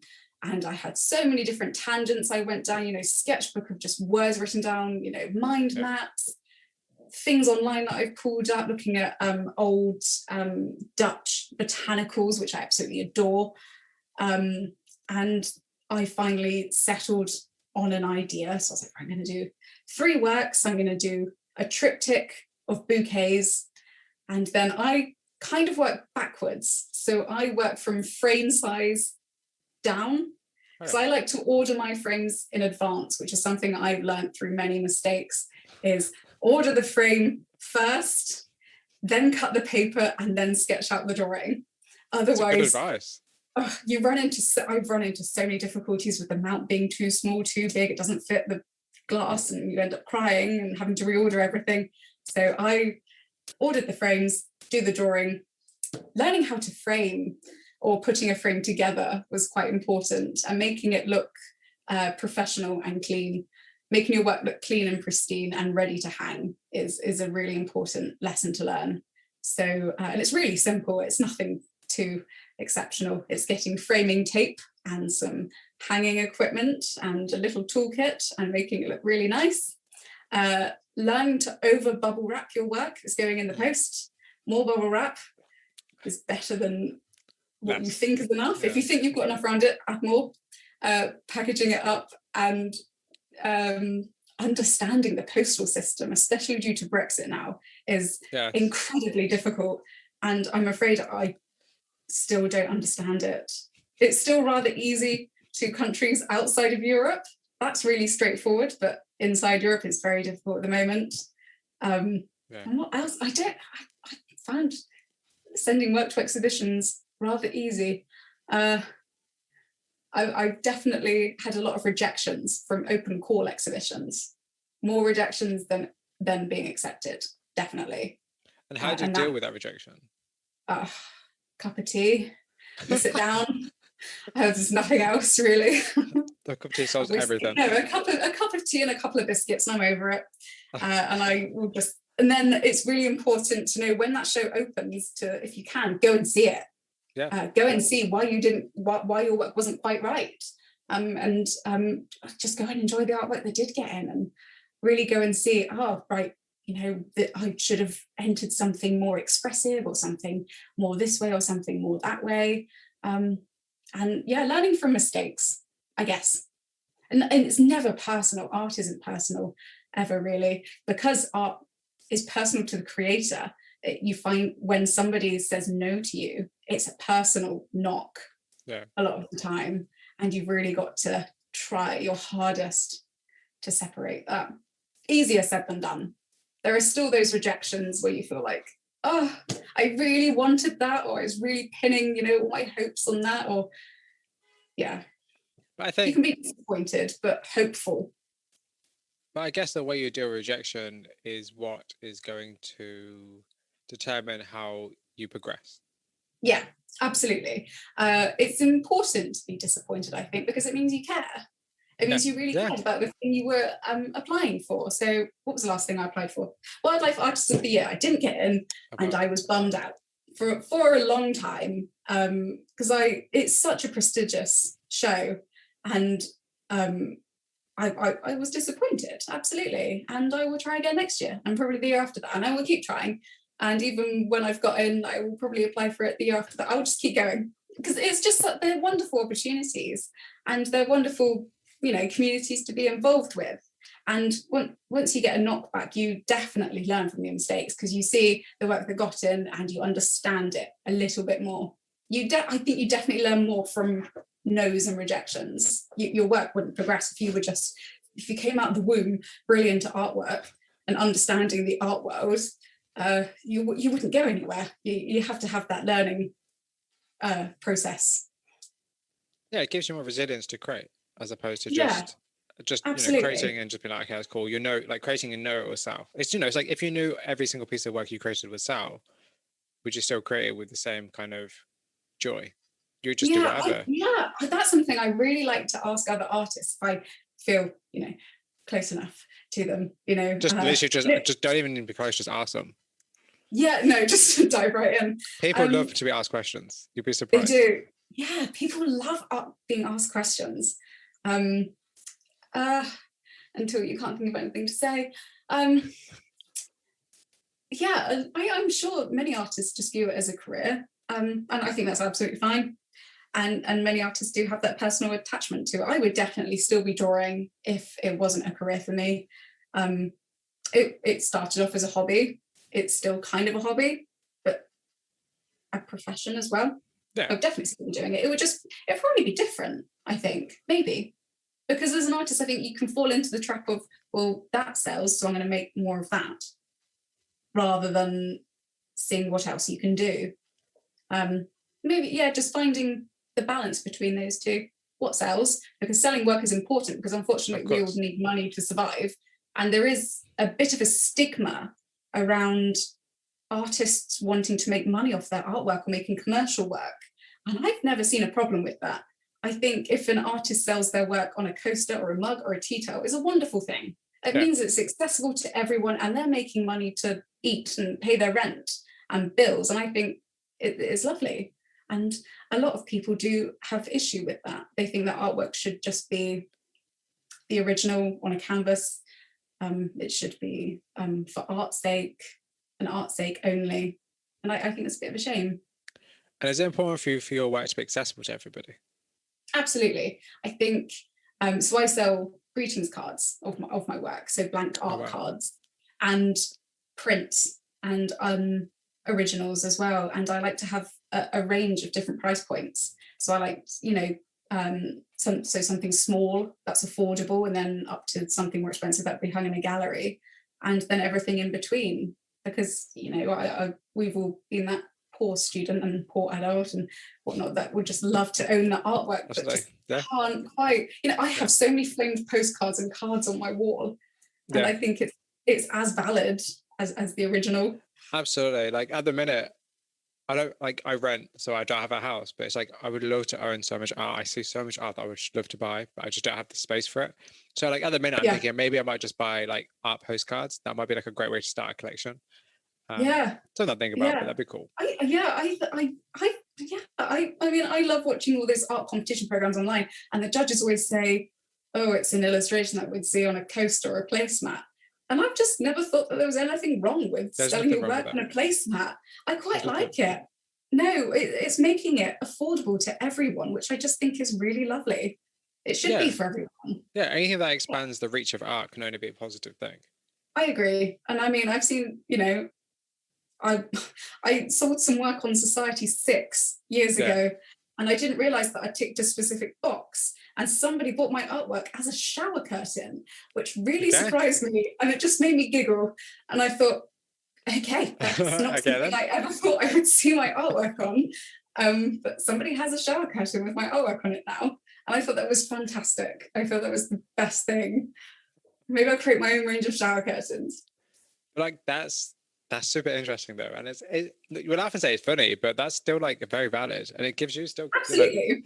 That's a good thing. That can only be a good thing. Someone likes it enough to want it in their home, in any respect. Yeah, I think all art forms are valid, and all ways to show it are valid. I think it's great. So talking about like the reach of art, so what does it mean to you to be a successful artist, and how has your opinion of success changed? Oh, yeah. So like most people, I definitely used to attribute success with purely a monetary way. I had to make X amount of money to consider myself a success. And if you think like that, you'll never reach success, because once you reach that point, you'll be striving for the next and the next and the next. You'll never be pleased with where you are. So I think I try to see success now as doing what you do with integrity and enjoying it. Yeah, that's true. I think that's a great answer. And I think that's a very honest answer, and I like that. I like when people are very honest. It's cool. Yeah, I mean, you can be the strongest willed person in the world, but you will still sometimes fall into a bit of despair over income or social media. Definitely, you will still have that part of your brain that says success is attributed to numbers, but it's very important to be able to override that with a louder voice that says, be quiet, it means nothing, you are a success. That's a perfect segue into social media, because that's my next topic. So what are your thoughts on social media, and how has it impacted your practice? I don't understand it in the slightest. It's so difficult. So if we take let's just take Instagram. Let's say Instagram. It is the main one. It's the main social media platform for artists. At the moment. At the moment, there's always a new one that crops up every sort of like 6 months that says it's going to take its place. Never quite sure. So let's just take Instagram, which is an algorithm-based program. And that's what it is at its core. It exists for the creators of the app to make money. Yeah. So, and it is a business platform for them. So sometimes your art can get a bit screwed over by the algorithm. Sometimes it's boosted by the algorithm. And I still don't understand. I mean, there's lots of advice about times of day to post, what to post, how to tag it. And as far as I'm aware, there's no right or wrong answer. And it's different for everyone. An artist that I know personally started after me and has overtaken me in followers and likes really rather quickly, and their work is beautiful, and they do deserve the attention, but I have no idea what they did and what I'm doing wrong. I think, there is no right or wrong answer, and I would say if you're going to use social media, use it meaningfully. Meaningful engagement has been very important. So rather than just seeing a picture, clicking the like button and moving on, I think it's important to give back, and say, write a couple of sentences and reach out to people in the direct messages just to say you like their artwork. If you want to get work into a certain gallery, follow them, like their posts, say hello. And I think social media actually has been very important for me to see how other artists are, in inverted commas, being successful. So if I see an artist whose career I would want to emulate, I can see their career trajectory on social media, which is amazing. That's not something we've ever had before. You can see somebody's progression really easily. You can see the connections they've made. You can link to their website. You can see what they're doing, how they're doing it. And it is, just use it as a really helpful tool. It doesn't have to be just this numbers game. Use it to your advantage, I think. And I guess don't become too obsessed. But do you think that, because we live in a reward-driven society, do you think that affects the way that artists approach, image making and the goals of that art? Possibly. I think Instagram has its own artistic sort of aesthetic and economy. I think if you look at the demographics that use Instagram, and if you want to make money from that, you have to respond to that. And I think that's a very clever way of being a working artist. There are artists that just create work that appeals to the Instagram audience, and that works for them, and that's quite valid. And it's, it's something to be admired, really. It's very smart. That's a very fascinating answer. Your answer is very different to a lot of people I've asked, and I think that's really interesting. That's super interesting. Oh, no, in a good way. Yeah, I mean, I don't think, for instance, my work is specifically for the young Instagram audience. It has a different outreach in the physical world than it does in the digital world, and vice versa for a lot of artists. Yeah, I think that's cool, and I like the fact that you said that you don't really understand it. I think that's really that's nice. That's nice to hear, because it seems like I can't lie. I really don't understand it, because it seems like, if you're in a certain demographic or a certain age range, you should know. When actually that's not the case at all. No. Just because you might be like 19 doesn't mean you know all about technology. Just because you're 50 doesn't mean you don't know about technology. Absolutely. So, I mean, there are 12-year-olds that could run circles around me, with social media. And I just look at them and I'm like, right, okay, cool. Perhaps I should hire like a teenager to do my, social media. Yeah, it's really interesting to hear other people say it. I think it's very comforting when other people admit that they don't know what they're doing. That's never talked about, because as I said, social media is very curated. Every artist puts out their professional side, that they know what they're doing. And do they? Yeah, that's why I like talking to different people, because everyone has a completely different story to tell, and everyone comes from a very different place with creating work. Even if I speak to two landscape artists, like one after the other, they have very different responses to questions, and I think that just fascinates me. Very fascinating. Yeah, definitely. So one thing I'm really curious about, particularly with social media, is the idea of a career and success. And do you think that too much exposure can be a problem for an artist? Well, maybe. I don't have that problem. Yeah. Oh, wouldn't that be nice? You say possibly. You say that until that happens. Yeah. It would be very interesting to see it happen. I definitely do have contemporaries and friends that have, those tens of thousands of followers. And I don't think it's changed them as a person. It might have changed their work in that they start creating work to a formula that they know is going to work, rather than seeing where their natural evolution would take them. I think overexposure would have its pros and cons. You'd be able to do so many wonderful things with it. I would like to think that if I had that overexposure, that I would try and give back as much as I'm taking. I mean, I've been very lucky in the last couple of years to raise money for wildlife charities through the sale of my work. Oh, wow. And I would like to think that if I had just that bit more exposure, that I'd be able to do just that bit more, good for the world. Yeah. Because I'm not an oil tycoon. I can't stop oil spills and I can't go out and save the planet, but I'm just trying to do the little bit that I can. And I think I would really try to embrace more exposure with trying to give back a little bit more. That's what that's something that I've recently realized that a lot of artists I speak to is that that's what they want. All they really want to do is to get paid to create work so they can create more. Yeah, like that's all they want. Yeah. They don't want a big house. They don't want a boat. They don't want to be rich. Yeah. They just want to be able to keep creating. Cool. Yeah, just want to be able to sustain what they're doing. Live comfortably, and feels like you're cheating sometimes. To be able to live on the income from artistic expression and creation, it feels like you're cheating in the system a little bit, and it can feel a little bit weird sometimes, like you're doing something wrong, or you've missed out something, or somebody's going to come and knock on the door and say, do you have your art license? You missed this. We just sort of want to create work and then be paid so we can do a little bit more and make other people see it and be happy. It's not too deep. So do you think that knowing your work is going to be seen online changes the way you create the work? I think so. I think I've definitely become more aware of, I guess because I've been found online for commissioned work and for galleries and for exhibitions, and it was looking back at those works, how where they found me and how they found me, and seeing what work sort of brings in more work, if that sounds too clunky. Yeah, that sounds right. So if a certain gallery found me via certain work, then I will create work like that for them and for that audience, because that makes the most sense. But it will always have my aesthetic in it, my viewpoint, what I want to create. There is that middle ground.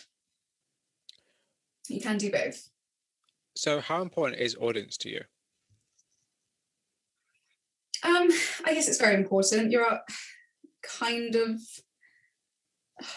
doesn't exist unless people are seeing it. It exists for you, for the creator, absolutely. But I wanted an art career, so it has to have an audience. I was, I was kind of late to the game understanding that. I think that you have to understand your audience, you have to respond to your audience, you have to engage with them, you have to be aware that they're there, you have to create them, you have to build your audience. It's a difficult one. I think it's almost a self-creation thing. Yeah, you build your own audience. I think they don't come to you unless you're very, very lucky and you're sort of discovered. I don't know how that works, but you have to build your own audience through hard graft and being sort of a bit business minded. So do you have like a specific viewer in mind, or do you kind of know the kind of person who looks at your work? I think the person that looks at my work is somebody that, well, first of all, people that like the outdoors and very into nature and wildlife and the coast. I think that is kind of my core audience. I don't think I have like an age or gender demographic. I think it's been accessible to everyone. And as I said, I'd always want my work to be affordable to everyone as well. That's very important to me. So I do, flip-flop between larger works and smaller works for that reason. And, creating prints and cards and trying to sell them in different places as well. So, I'll sell my work, I'll sell my cards in a garden centre, I'll sell them in a gift shop. Yeah, that's great. The prints will be in a gallery down the road. It's building that audience and being accessible to everyone, which I like. At what point do you think an audience and the artist merge? And how do you, as an artist, make sure you're creating work that is valid from your perspective as opposed to for what other people want? Yeah, no, that's the really difficult thing that I think a lot of artists will probably fall into the pitfalls of doing. I think when you reach a certain point where you're, selling very consistently, just banging them out consistently, you will start to feel yourself sort of creating work to a recipe almost. Yeah. And as long as maybe you can switch it up every once in a while and challenge your audience and give them something different, see how it goes. It's just very important. Keep it fresh, exciting, interesting. Like I could draw 101 birds, but I want to say something different with each one of them. Each one will have a different reason why they're created, and hopefully the audience will still feel the same personable thing. Personable, what would you call it? But they'll still get the same feeling that it's from the same artist, and you're still doing the same thing. There's different feelings attached. That was really inelegant. So it's like quality control, really. Is that quality control? Yeah, I suppose so. Yeah, I mean, it's like a certain aesthetic. You have like a certain aesthetic. Yeah, there's definitely like an aesthetic, a finish. An artist will be known for their colours, their composition, their medium, and why they're creating the work, and it might look different, but it will still have that same essence. There we go. So have you ever thought about collaborating with other artists, and is that something that you'd be interested in doing? Yeah, I think that'd be amazing. I don't know, I've spoken to so many people about this, and we can never just figure out how it would work. I think it'd be so much fun. I wouldn't know what it would be. No idea. I'd love to, I don't know, draw on some pottery, draw on like a lithograph stone and have that printed. I think that'd be lovely. Or I don't know, maybe, design a pattern for like a curtain or a shower curtain. Anything. Yeah, because really fun. Yeah, because, and this is one thing that I would love to do. Like, it's one of the goals I would love to do with this platform is have collaborative projects with the artists that I talk to. I think it'd be lovely. Yeah, I think there's so many artists that I'd like to go and visit their home studio and just sit down and watch them. If we can consider that collaboration, I think just watch them for a day. Be involved in their process. That's why. That's why I think studio visits and kind of tutorials and kind of even just behind the scenes when artists post like Instagram reels of work in the studio. That's why that's so important and it's so fun to watch. Like I love seeing artists working. It's just so fun. Social media is very good for that because you're almost buying into the person more than the artwork of the time, which is something that I'm sort of learning to do, is but perhaps not be so polished with what I put on social media, because I'm not that much of like a straight laced up and down professional artist. Yeah, of course. Nobody really there are all these different there are all these different facets to work, life as a working artist, and it can probably be quite comforting and useful and informative to a lot of people. So one thing I like to do, which is super fun for me, is that I always ask the artist that I'm interviewing if they have a question for the next artist that I interview. Right. Yeah. But the fun thing about that is that you don't know who I'm going to interview next. And actually, at this point, I don't know who I'm going to interview next. Actually, at this point, I've got quite a few people to interview, but. Right. Oh, can I think about a question? Yeah. Oh, I want something maybe a little bit tricky. Do you want to ask you a question that the last person asked me to ask you? Yeah, go for it. Okay, so this question is from an artist called Sacred Monolith. Okay. And his question is, what is your favorite piece of work you've created and why? Oh, right. I knew it'd be something. Favorite piece I've created. I think I'm going to say my favorite piece of work I've created is one of my coastal still lifes, and it's a Jurassic collection. I think I reflect on that work as a really pivotal moment in my work and my career and my life.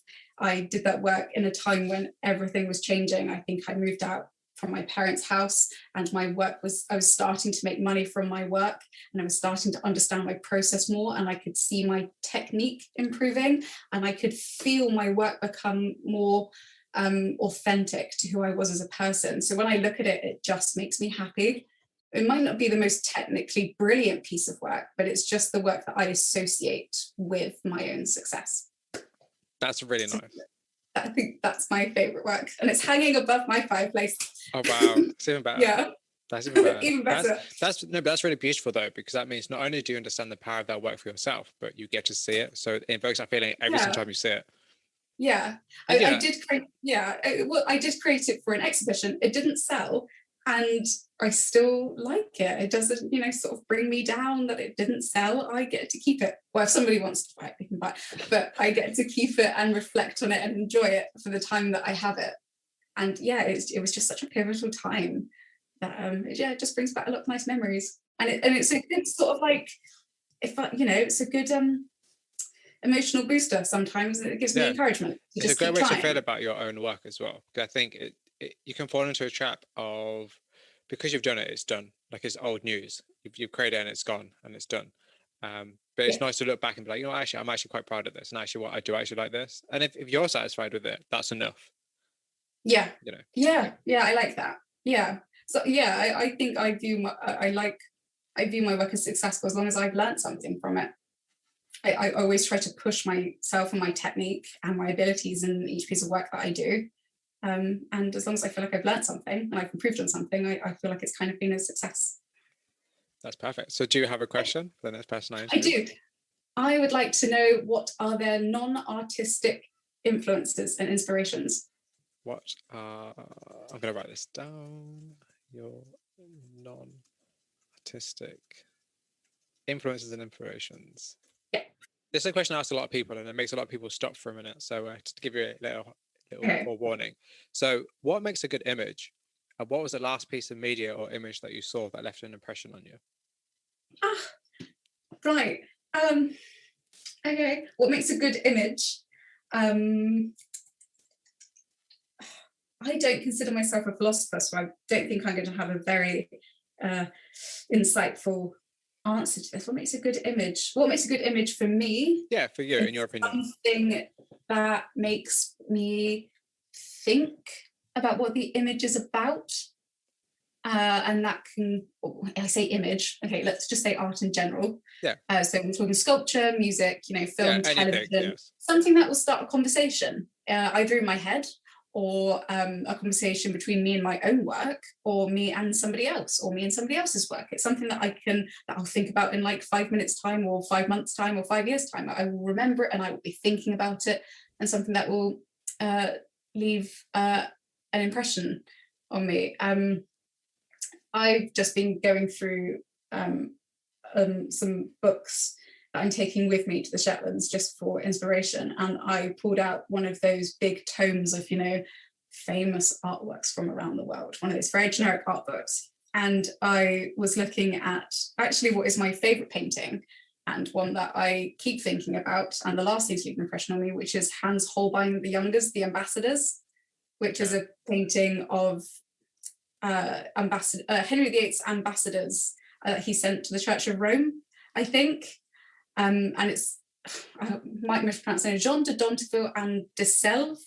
And you would look at it first and go, it's a painting of two blokes, and it's got that weird skull in the middle that when viewed at a certain angle. Anamorphic. Yeah. Yes, that's right. But there's so much else going on in that painting that's hidden in meanings. I know there's like a lute lying on the shelf that's got a broken string, and that's to symbolize the discordance between like the church and Henry VIII. And there's like an open hymn book with a hymn in it that means something to the time, and there's a hidden crucifix in the corner, and their clothes are saying something, and it's just that hidden symbolism.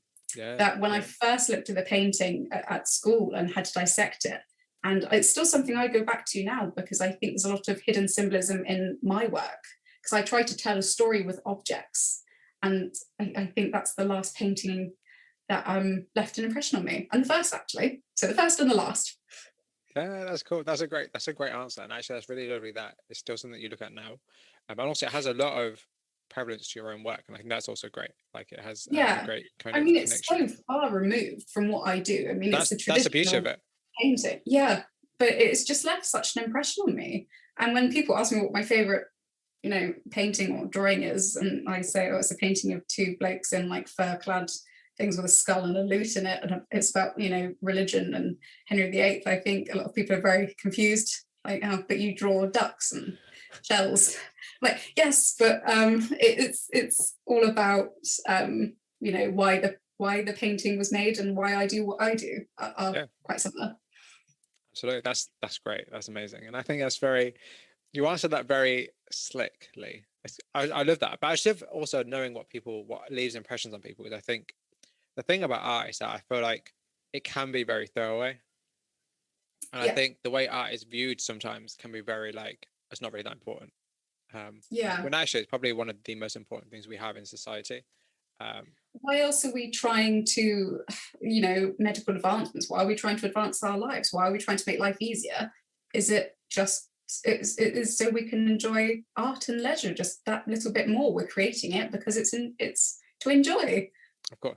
Enjoyment is as important as, scientific exploration and politics and, maths and history and geography, and it's all valuable, I think. Yeah, the human experience is all valuable. Of course, absolutely. And actually that leads very nicely into the next question, actually. So Mhm. so why do you create art, and what do you think the role of the artist is in this contemporary society? Why do I create art?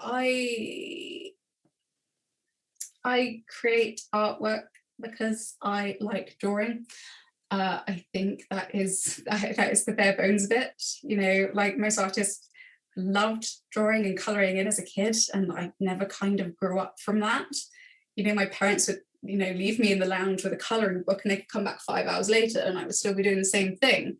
And I haven't changed from that.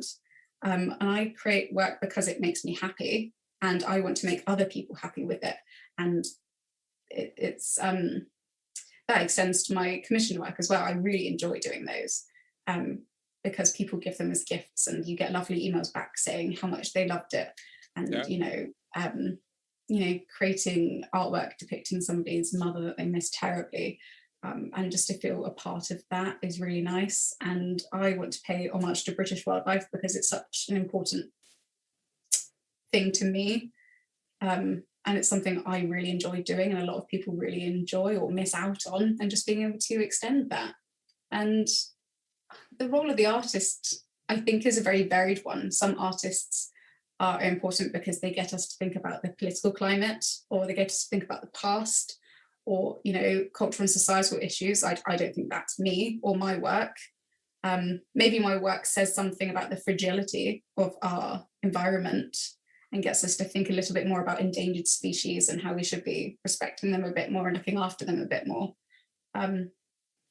Maybe it's just to get us all thinking a bit. Do you actually have any advice for the artists? Yeah, be as prolific as your life will allow you to be. You have to say yes to every opportunity, and then panic afterwards, make it work afterwards. The person offering you the opportunity will want to help you, probably. Be as prolific as your life will allow you to be, and even more than you think you're comfortable with. And if everything goes terribly, at least you'll have a really fun anecdote. And in terms of being prolific, I think what I mean is making yourself known to every facet of the industry that you think you kind of belong to, which is an ongoing part of being freelance. So sending emails every day, and it can be stressful and intimidating, but don't be scared. People are nice. They'll get back to you. They'll want to help. So, going for agencies, magazines, exhibitions, and curators.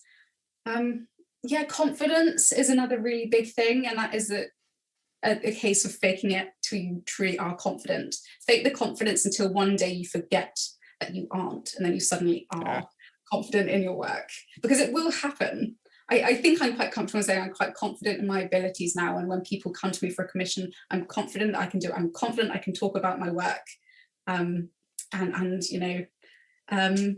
do what makes you happy. I definitely had a very single track mind when I came out of university, that what I wanted to do was narrative book illustration, and I enjoyed it, but what made me happy was being outside, wildlife, nature, the environment. And now that I'm doing it, it's taking my work in a completely different trajectory, and perhaps a more successful, in inverted commas, a more successful one. I think that'd be my advice. So the very last question, unfortunately, so double barrel question is, and you probably know what it is because you listened to the interviews. So the very last question is, what are you currently working on, and where can people find more about you and your work? Sure. What have I got coming up? I have some really big plans in the works, which is exciting and terrifying. So as I said, I'm off on a residential on Monday for a couple of weeks. So I will be creating work for a solo exhibition, which, well, not solo, sorry, Robin, my partner, will also be in the exhibition. It's his as well. Jeez. A joint, that's the word, a joint exhibition. Touring, we'll be touring it. So there'll be more about that. I'll keep people posted. That'll be in a couple of years.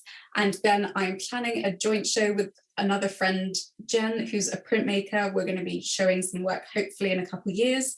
I have some magazine work coming up.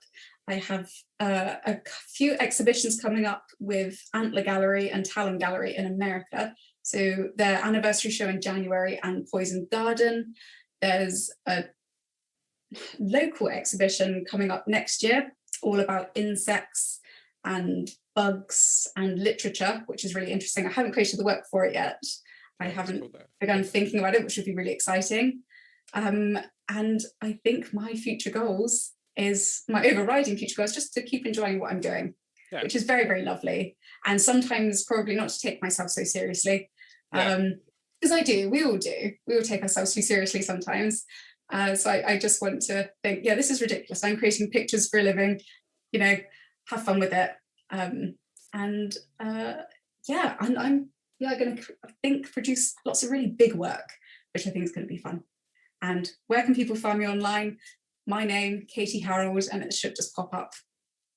Perfect. Yeah, I think that's almost, I think all my social media handles are Katy Harrald or Katy Harrald Illustration, and my website is katyharrald.com. That's perfect. Katy, thank you so much. Oh, it was absolute pleasure. I was so excited to be asked. Honestly honoured.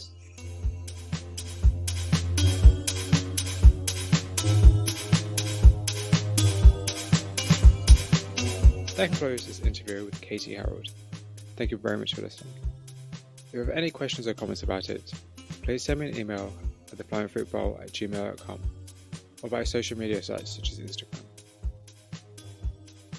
The Flying Fruit Bowl audio interviews can be found on a variety of sites such as Apple Music, Spotify, YouTube, or wherever you listen to podcasts. If you'd like to support the platform, please consider subscribing, rating and reviewing, and sharing these interviews with friends and family. Also, don't forget to check out theflyingfruitbowl.co.uk for daily art inspiration. And if you're a creative, please get in touch for a chance to be featured and interviewed. Once again, thank you very much for listening. And until next time, folks, please stay safe.